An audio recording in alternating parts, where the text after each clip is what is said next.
यहाँ से स्टार्ट करेंगे। विजन है इसका टेस्ट नंबर यहाँ पर, ज्योग्राफी का यहाँ पर चौथा होगा, ठीक है। ओवरऑल यहाँ पर जो रहेगा टेस्ट यहाँ पर 80 नंबर रहेगा, ठीक है। 70 नंबर तक हम लोग यहाँ पर जो है मिनी टेस्ट देख चुके हैं। अब यहाँ पर करेंगे 80 नंबर का जो मिनी टेस्ट है इसको, ठीक है। और यहाँ पर ओवरऑल यहाँ पर 18 और ज्योग्राफी के हिसाब से यहाँ पर चौथा टेस्ट है। कल हम लोग यहाँ पर करेंगे ज्योग्राफी का, यहाँ पर इसको हटाएंगे, उसके बाद करेंगे कल एक सब्जेक्ट कोई नया स्टार्ट करेंगे, ठीक है। सोच रहा हूँ आपका हो गया है ज्योग्राफी हो गया, पॉलिटिका हो गया था, ठीक है, और साइंस टेक्नोलॉजी हो गया, कल्चर हो गया है, और आपका भी बचा है हिस्ट्री का, है ना। हिस्ट्री का सोचने कर लेते हैं, या तो सोच रहे हैं कि यहाँ पर इकोनॉमिक का करेंगे, ठीक है। इनमें से कोई एक सब्जेक्ट यहाँ पर कर स्टार्ट करेंगे। आते स्टार्ट करते हैं, क्वेश्चन देखते हैं यहाँ से 1 नंबर से सॉल्व करते हैं इसको। और आज यहाँ पर इसमें 20 क्वेश्चन है, कल आपके यहाँ पर कितने 25 क्वेश्चन थे, ठीक है। आते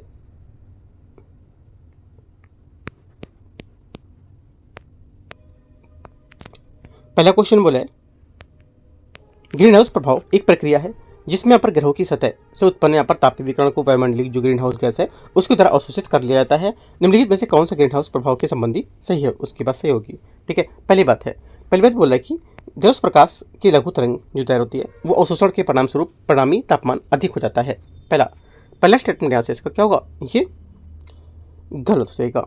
क्यों? क्योंकि पृथ्वी के ग्रीन हाउस प्रभाव मुख्य रूप से गैसीय योगदान, बादल भी अपारदर्शक होते हैं, ठीक है, और यहाँ पर उनके विकिरण को अवशोषित और उत्सर्जित करते हैं, और इस प्रकार वायुमंडल में विकिरण विशेषताओं पर प्रभाव पड़ता है। पहली बात यहाँ से गलत होगी, ठीक है। सेकेंड बात है, ग्रीन हाउस प्रभाव में जल वाष्प सबसे अधिक योगदान देती है, एकदम करेक्ट बात है, सही बात है यहाँ से, राइट। ग्रीन हाउस प्रभाव उन परिस्थितियों को संदर्भित करता है जहाँ सूर्य के दृश्य प्रकाश और लघु की तरंगदैर्घ्य जो होती है, लघु तरंगदैर्घ्य वाले यहाँ पर जो विकिरण पारदर्शी माध्यम होते हैं उससे गुजरती है और यहाँ पर अवशोषित होती है, ठीक है। लेकिन यहाँ पर गर्म वस्तुओं के जो अवरक्त होते हैं पुनर्विकिरण उसके रूप में उत्पन्न दीर्घ तरंगदैर्घ्य वाले विकिरण उस माध्यम को पार करते असमर्थ हो जाते हैं, ठीक है। तो सेकंड करेक्ट है। तीसरा यहाँ से ग्रीन हाउस अवशोषित जो ऊष्मा होती है उसको संवहन माध्यम से मुक्त होने से रोकता है, क्योंकि ग्रीन हाउस जो अवशोषित ऊष्मा होती है उसको संवहन के माध्यम से मुक्त होने से क्या करेगा, रोकेगा, ये बात करेक्ट है। जिसमें सब पर जलवाष्प है करीब यहाँ पर 36 से 70% तक, ठीक है। कार्बन डाइऑक्साइड 9 से 26% और मीथेन 4 से 9, राइट। ओजोन 3 से 7%। तो यहाँ पर डेटा लिख सकते हो। आंसर क्या होगा, पहले का बी करेक्ट है। क्वेश्चन 2, वायुमंडल में सूक्ष्म तरल अथवा ठोस कण उपस्थित होते हैं जिन्हें निम्न रूप में जाना जाता है, या जिन्हें निम्न रूप से क्या कहते हैं। आंसर जाएगा दूसरे का करेक्ट आंसर यहाँ से, इसे कहते हैं एरोसोल, इसका करेक्ट आंसर होगा। वायुमंडल में जो तरल अवस्था में होते हैं, है ना, और ठोस अवस्था में भी हो सकते हैं उपस्थित जो होते कण, इनको यहाँ पर हम लोग क्या कहते हैं, एरोसोल कहते हैं। क्वेश्चन नंबर 3 है, यहाँ से 3 नंबर बोला है कि निम्नलिखित में से कथनों पर कौन सा कथन यहाँ पर सही बोल रहा है, कौन सा कथन यहाँ पर सही है। पहला, पृथ्वी उष्मा को दीर्घ तरंगों के रूप में पृथ्वी के निकट वायुमंडलीय परतों में स्थानांतरित करती है, पहला। तीसरे का पहला स्टेटमेंट यहाँ से क्या होगा, करेक्ट है। सेकेंड, वायु के क्षैतिज संचरण से होने वाले जो ताप है उसका स्थानांतरण अभिवहन कहलाता है। सेकेंड बात क्या होगी, सेकेंड बात यहाँ से ये भी करेक्ट है। तीसरा, वायुमंडल की जो लंबवत तापन की प्रक्रिया संवहन के रूप में जानी जाती है। तीसरी बात क्या होगी, तीसरी बात यहाँ से ये भी करेक्ट है, ठीक है। चौथा बोला है, मध्य अक्षांशों में दैनिक दिन रात के मौसम में आने वाली भिन्नताएं केवल अभिवहन के कारण होती हैं। चौथी बात यहाँ से ये भी करेक्ट है, क्योंकि यहाँ पर वायु के क्षैतिज संचलन में होने वाले जो ताप का स्थानांतरण अभिवहन जो होता है ना, ये बोलते हैं इसको एडवेक्शन कहलाता है। ये लंबवत संचलन की तुलना में वायु की क्षैतिज संचलन अपेक्षाकृत अधिक महत्वपूर्ण होता है, और ये मध्य अक्षांशों में दैनिक या दिन रात जो होता है उसके मौसम में आने वाली जो विभिन्नताएं होती है केवल अभिवहन के कारण होती हैं। तो चारों बातें ऐसे करेक्ट है, आंसर डी। क्वेश्चन नंबर 4 है, फोर्थ, निम्नलिखित पर विचार करना है, समोच्च रेखाएं, ठीक है, और यहाँ पर इसके नाम क्या क्या हो सकते हैं बताना है आपको। पहला यहाँ से बोला है कि एक समान दाब, ठीक है, एक समान जो दाब होता है ये हो जाएगा यहाँ से, ये समदाब रेखाएं होती हैं, एक समान दाब या समदाब रेखाएं होती हैं, ठीक है। देखो, दाब, वर्षा, तापमान, सूर्य प्रकाश, पवन आदि यहाँ पर जो मौसम के जलवायु तत्व होते हैं, इन सब तत्वों को पृथ्वी के समान मान नहीं होते, इनका जो मान होता है पृथ्वी पर समान नहीं होता है, ठीक है। समोच्च रेखाएं एक यहाँ पर वक्र होती हैं जिसके साथ फलन का मान स्थिर होता है, और मौसम समोच्च रेखाएं मौसम स्टेशनों पर डेटा में सामान्यीकरण पर आधारित होती हैं।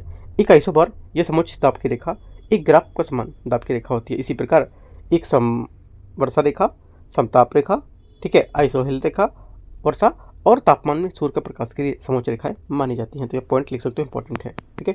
तो यहाँ से वही चीज़ बोल रहा है कि एक समान वर्षण जो होता है ये समरेखा वर्षा, ठीक है, समताप होगा, और एक समान तापमान जो होता है ये होता है आपका समताप रेखा, ठीक है।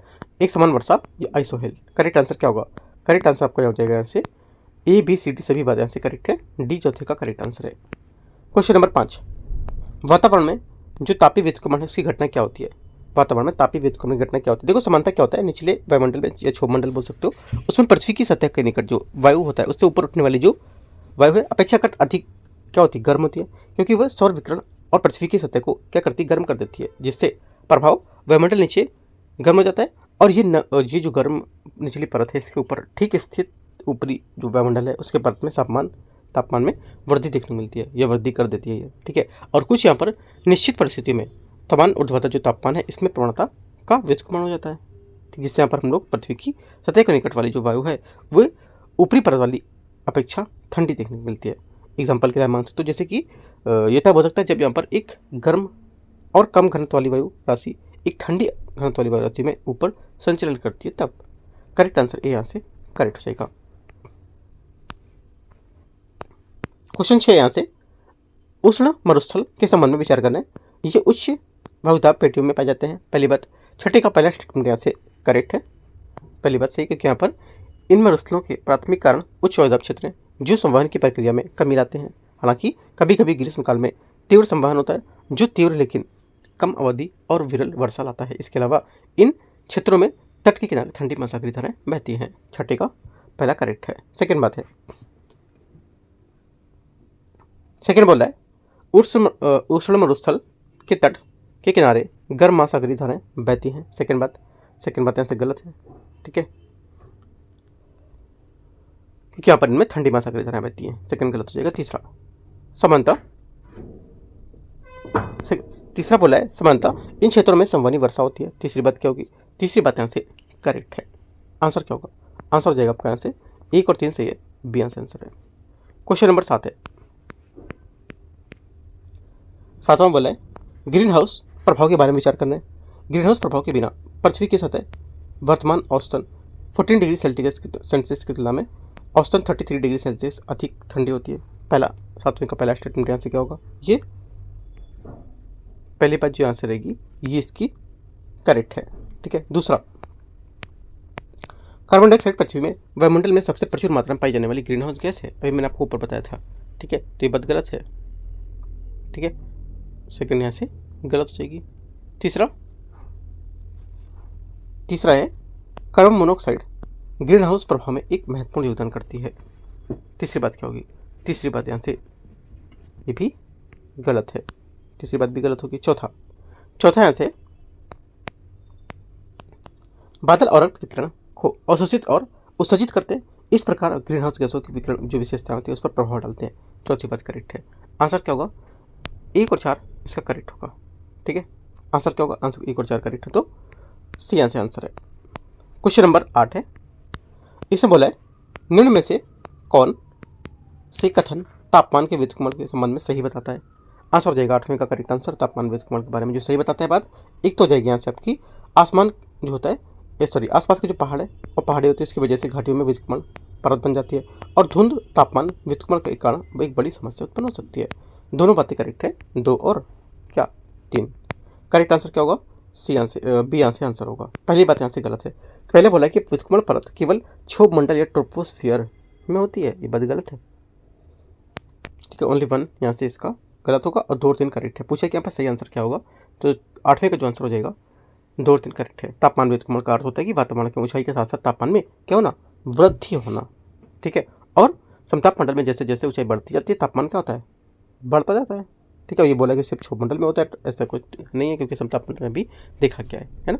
और एक इससे बड़े यहाँ पर व्युत्क्रमण की परत बनाता है, इस वजह से गलत हो जाएगा ये। आगे आते हैं क्वेश्चन नंबर 9, यहाँ से बी करेक्ट है। क्वेश्चन 9 होगा महासागर में जल के तापमान के वितरण के संबंध में विचार करना है। आमतौर पर भूमध्य रेखा में ध्रुव की ओर सतही जल का तापमान कम होता जाता है। पहला क्या होगा? 9वें का पहला स्टेटमेंट यहाँ से ये करेक्ट है, ठीक है। दूसरा, दक्षिणी गोलार्ध में महासागरों के धरातल के साथ कम संपर्क के कारण ये अधिक ऊष्मा प्राप्त करते हैं। सेकेंड बात क्या होगी? सेकेंड बात यहाँ से गलत है, क्योंकि दक्षिणी गोलार्ध में महासागर के धरातल के साथ साथ कम संपर्क के कारण वहाँ कम ऊष्मा प्राप्त होती है, गलत हो जाएगा। तीसरी बात यहाँ से, तीसरी बात बोला है निम्न अक्षांशों के बंद जो सागर होते हैं और समुद्र की तुलना में अपेक्षाकृत कम तापमान प्रदर्शित करते हैं। तीसरी बात क्या होगी? तीसरी बात यहाँ से क्या होगी? तीसरा स्टेटमेंट यहाँ से ये आपका गलत हो गया भी, क्योंकि हम निम्न अक्षांशों में बंद सागर खुले समुद्रों की तुलना में अपेक्षाकृत उच्च तापमान प्रदर्शित करते हैं, जबकि यहाँ पर उच्च अक्षांशों में ये बंद सागरों में खुले सागरों की तुलना में कम तापमान बताते हैं। तो ये बात गलत हो जाएगी। चौथी बात, अब तटीय पवनों के कारण ये ठंडे जल का उत्प्रवाह होता है और इसके परिणामस्वरूप महासागरों में भिन्नता उत्पन्न होती है। 1 और 4 करेक्ट है आंसर, यहाँ से आपका एक सही हो जाएगा। क्वेश्चन 10 यहाँ से, इसमें बोला पृथ्वी द्वारा प्राप्त किए गए सूर्य तप जो है उसमें यहाँ पर उसके संबंध में विचार करना है, कौन सा गलत होगा। ये बोला है कि प्राप्त किए गए यहाँ पर सूर्य तप की जो मात्रा है ये केवल सूर्य की किरणों की नीति कोण और यहाँ पर इसके पृथ्वी को अपनी धुरी पर घूर्णन पर निर्भर करती है। पहला 10वीं का पहला स्टेटमेंट यहाँ से क्या होगा? ये करेक्ट है, ठीक है। दूसरा बोला है क्योंकि यहाँ पर जो सूर्य तप में परिवर्तन जो घटक होते हैं सूर्य तप में परिवर्तन को प्रभावित करते हैं, जैसे अपने अक्ष पर झुकी हुई पृथ्वी का घूर्णन, ठीक है। सूर्य की किरणों का जो नति कोण होता है वो दिन की अवधि, वायुमंडल का पदार्थ, तो ये सब पहली बात से गलत हो जाएगी। सेकेंड बात है भूमध्य रेखा जो होती है क्या होगा? पहला करेक्ट है। सेकेंड बात है भूमध्य रेखा पर अधिकतम सूर्य तप प्राप्त होता है और ध्रुवीय रेखा पर न्यूनतम प्राप्त होता है। सेकेंड बात भी करेक्ट है इसकी, ठीक है। तीसरा, सूर्य तप जो होता है ये पृथ्वी की सतह पर लघु तरंगों के रूप में पहुंचता है और पृथ्वी से उष्मांतरित तरंगों के रूप में विकिरित होती हैं। तीसरी बात क्या होगी? तीसरी बात यहाँ से ये गलत है, तीसरी बात यहाँ से गलत होगी। चौथा है आमतौर पर एक ही अक्षांश में महासागरों की तुलना में महाद्वीपों को सूर्य तप अधिक होता है। ये बात भी गलत है, ठीक है, क्योंकि अलग अलग होता है ना, क्योंकि यहाँ पर एक ही तौर पर एक ही अक्षांश में महासागरों की तुलना में महाद्वीप सूर्य तप अधिक होगा। तो एक ही तौर पर नहीं, अलग अलग इनके यहाँ पर चेंजेस होते रहते हैं और यहाँ पर एक ही अक्षांश नहीं होता है, यहाँ पे ये भी चेंज होता रहता है। तो यहाँ पर ये बात गलत हो जाएगी इसकी, ठीक है। आंसर क्या होगा? आंसर हो जाएगा यहाँ से आपका ये, क्योंकि जो उसकटबंधी क्षेत्र में आमतौर पर एक ही अक्षांश पर महासागरों की तुलना में, तो ये बात गलत हो जाएगी, ठीक है।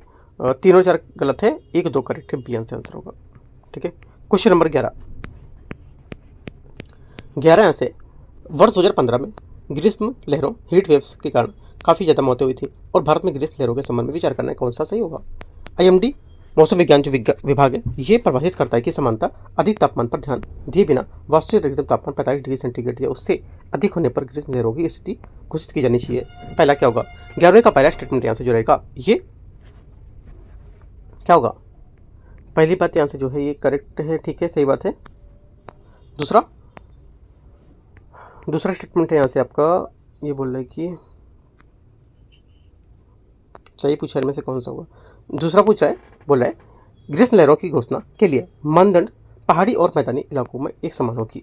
सेकेंड बात गलत है, एक समान इसमें नहीं होती है, ठीक है, याद रखना है, ठीक है। सेकेंड बात गलत होगी। तीसरी बात है केवल ग्लोबल वार्मिंग ग्रीष्म लहरों के अवसरों को बढ़ने हेतु जिम्मेदार होती हैं जो प्रतिवर्ष वर्ष में अधिक यहाँ पर तीव्र होती जा रही है। ये बात गलत है, केवल ग्लोबल वार्मिंग ही नहीं होती है इसमें, ठीक है, ये बात यहाँ से गलत है। ग्लोबल वार्मिंग, ग्रीष्म लहर, ठीक है, और यहाँ पर अवसरों में वृद्धि, ये सब जिम्मेदार इसके लिए होंगी, राइट, तो ये बात गलत हो जाएगी। चौथी बात है हीट क्रैम्प्स, हीट स्ट्रोक, गर्मी के कारण अत्यधिक थकान ग्रीष्म लहर के कारण प्रभावित जो व्यक्ति होते हैं उसके लक्षण होते हैं। ये बात करेक्ट है, 1 और 4 करेक्ट हो जाएगा।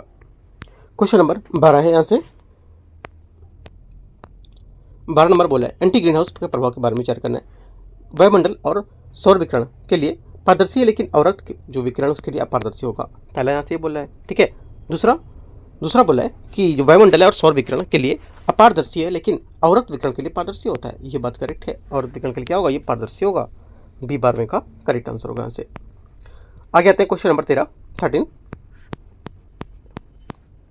समानता वायुयान तथा जेट समताप मंडल तथा ऊपरी क्षोभ मंडल उसमें उड़ान भरते हैं, इससे क्या संभव कारण हो सकते हैं? 13 का जो पहला स्टेटमेंट हो जाएगा यहाँ से ये करेक्ट है, ठीक है, क्योंकि यहाँ पर इस क्षेत्र में उड़ानों द्वारा अनुभव किए जाने वाले जो विक्षोभ होते हैं उसकी मात्रा काफ़ी कम होती है। पहली बात यहाँ से करेक्ट हो जाएगी, अधिक नहीं होती है, ध्यान रखना है। सेकेंड बात है इस क्षेत्र में वायु का जो उदग्र प्रभाव होता है ये कम होता है, सेकंड बात, ये भी कम है, ठीक है, कम होता है काफ़ी, राइट, सही बात है।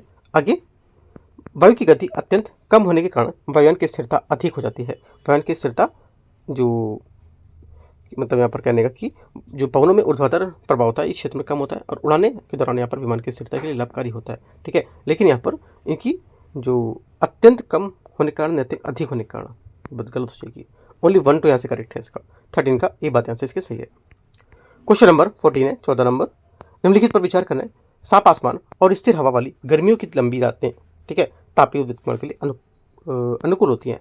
14 का पहला स्टेटमेंट यहाँ से क्या होगा, ये गलत है, क्योंकि जो सर्दियों में वेग विहीन जो लंबी रात होती है ये शांत वायु और तापमान विद्युत के लिए आदर्श दशाएं होती है और दिन में प्राप्त उष्मा रात के समय में वितरित की जाती है और यहाँ पर इसमें सुबह तक भूपृष्ठ अपने ऊपर की ओर वायु को अधिक ठंडी कर देता है। पहला गलत है। सेकेंड यहाँ से पहाड़ियों या पर्वतीय क्षेत्रों में तापीय जो विद्युत होता है, ठीक है, तापीय जो विद्युत होता है इसी घटना के लिए गुरुत्वाकर्षण बल प्रमुख रूप की भूमिका निभाएगा। सेकेंड बात करेक्ट है, आंसर ओनली 2 बी यहाँ से 14 का करेक्ट आंसर हो जाएगा। क्वेश्चन 15 है, महासागरों द्वारा उष्मा के स्थानांतरण के संबंध में विचार करना है। पहली बात है, महासागर उष्मा को उष्णकटिबंधीय क्षेत्रों से ध्रुवों की ओर स्थानांतरित करता है। पहला क्या होगा, 15 का पहला स्टेटमेंट यहाँ से करेक्ट है। सेकंड, गर्मियों के दौरान महासागर की ठंडी धाराओं का प्रभाव मध्य अक्षांशों से अधिक सुस्पष्ट होता है। सेकंड बात भी करेक्ट है। तीसरा यहाँ पर है, उष्मा का अधिकतम स्थानांतरण मध्य अक्षांशों के आसपास होता है। तीसरी बात क्या होगी, तीसरी बात भी करेक्ट है। तीनों यहाँ से एकदम सही है। आंसर क्या होगा, आंसर 15 का यहाँ से क्या होगा, डी स्टेटमेंट करेक्ट हो जाएगा। आगे आते हैं क्वेश्चन 16 नंबर। 16 में बोला है, ताप यहाँ पर जो लहर है उसके बारे में एक बार विचार करना है। ताप लहर अत्यधिक गर्मी की लंबी अवधि है जिसके साथ प्राय अत्यधिक वर्षा रहती है।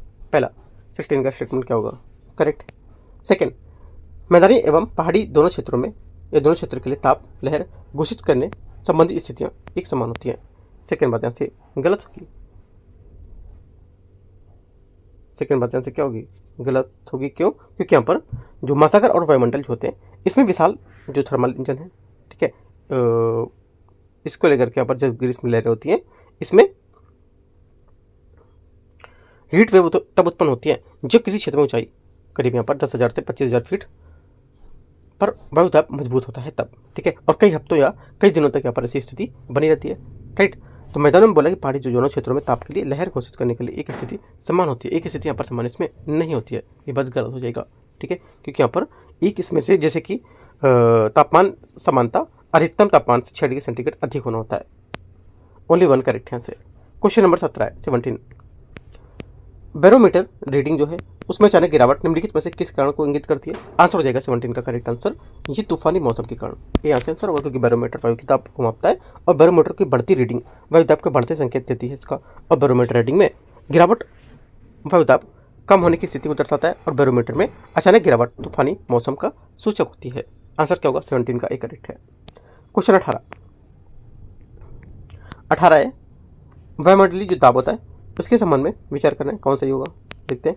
18 का इसमें बोला है, पहला, ये सतह के ऊपर एक वायु स्तंभ द्वारा लगाया जाने वाला दबाव होता है। पहला 18 का पहला स्टेटमेंट यहाँ से करेक्ट है। सेकंड, ऊंचाई बढ़ने के साथ वायुमंडलीय दाब समान दर से घटता है। सेकंड बात क्या होगी, सेकंड गलत है, क्योंकि ऊंचाई के साथ साथ वायुमंडलीय दाब में कमी एक समान नहीं होती है और ये हमेशा एक ही दर के कम नहीं होता है, गलत हो जाएगा।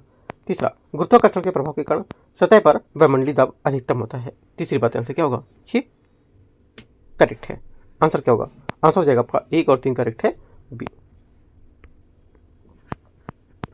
क्वेश्चन नंबर 19 है, उच्च अक्षांश जो होते हैं उसकी परिस्थिति यहाँ पर स्थानों में कम सूर्यास्त प्रकाश प्राप्त होने के क्या कारण होते हैं। मतलब कहने का कि उच्च अक्षांशों में स्थित यहाँ पर जो स्थान होते हैं उसमें कम अगर सूर्यताप मिलता है तो उसके क्या कारण होते हैं प्राप्त करने के। पहला देखो, पहला स्टेटमेंट है, जैसे जैसे यहाँ पर अक्षांश बढ़ता है सूर्य की किरणें क्या होता है पृथ्वी की सतह पर साथ जो बनने वाला कोण है कम हो जाता है और सूर्य की किरणें और अधिक यहाँ पर तिरछी होने लगती हैं और सूर्य की किरणें तिरछी सीधी रेखा में अपेक्षाकृत जो उनकी परतें होती हैं उसको अधिक अवशोषित और प्रकीर्णन करने में विस्तृत होती हैं, ठीक है। तो क्या होगा, पहला दूसरा दोनों करेक्ट है। तीसरा, उच्च अक्षांशों में ग्लेशियर और बर्फ की उपस्थिति होती है, ये बात गलत है, ठीक है, क्योंकि यहाँ पर बर्फ और ग्लेशियर सूर्यताप पर नहीं बल्कि यहाँ पर एल्बिडो कितना प्रकाश प्रभावित होता है उस पर प्रभाव डालता है। ओनली 1 2 करेक्ट है, आंसर बी। क्वेश्चन 19 हो गया, 20 नंबर लास्ट क्वेश्चन होगा। पृथ्वी पर पड़ने वाला वायुमंडलीय प्रभाव जो होता है, वायुमंडलीय दाब, ये पृथ्वी के परिक्रमण के कारण पड़ता है। पहला क्या होगा? 20 का पहला स्टेटमेंट यहाँ से गलत है, क्योंकि पृथ्वी पर लगाएगा जो वायुमंडल दाब है ये पृथ्वी के गुरुत्वाकर्षण के खिंचाव की वजह से होता है, ठीक है, न कि परिक्रमण से। गुरुत्वाकर्षण खिंचाव के कारण पड़ता है, ये बात करेक्ट है, ठीक है। और पृथ्वी के आसमान उष्मन के कारण पड़ता है, गलत है। सिर्फ यहाँ पर पृथ्वी की जो गुरुत्वाकर्षण खिंचाव उसके कारण पड़ेगा। आंसर क्या होगा? 100 का बी यहाँ से इसका सही आंसर हो जाएगा, मतलब 2 यहाँ से इसका स्टेटमेंट करेक्ट है 20 का, ठीक है। तो इस टाइप से हम लोग ने यहाँ पर 20 क्वेश्चन इसके डिस्कस किए, ठीक है। 20 क्वेश्चन यहाँ से डिस्कस किए, और यहाँ पर मिनी टेस्ट यहाँ पर इसका जो 18 है, और ओवरऑल यहाँ पर जो मैंने बताया टेस्ट 18, और यहाँ पर सेक्शनल टेस्ट आपको बताया कौन सा नंबर है, उसके हिसाब से आप कर सकते हो। और हम लोग कल स्टार्ट करेंगे हिस्ट्री का देख लेंगे, या तो फिर हम लोग यहाँ पर करेंगे कल मॉडर्न हिस्ट्री का देखेंगे, या तो मॉडर्न हिस्ट्री का नहीं करेंगे तो फिर करेंगे हम लोग इकोनॉमिक का, ठीक है। इकोनॉमिक का मैंने कुछ करा दिया था वैसे, मॉडर्न हिस्ट्री का ही कल स्टार्ट करेंगे, ठीक है। मॉडर्न हिस्ट्री, या फिर आप कोई सब्जेक्ट बता सकते हो, उस सब्जेक्ट का मैं कर लूँगा यहाँ से टेस्ट पेपर, ठीक है। कमेंट में बता सकते हो। All the best, thank you.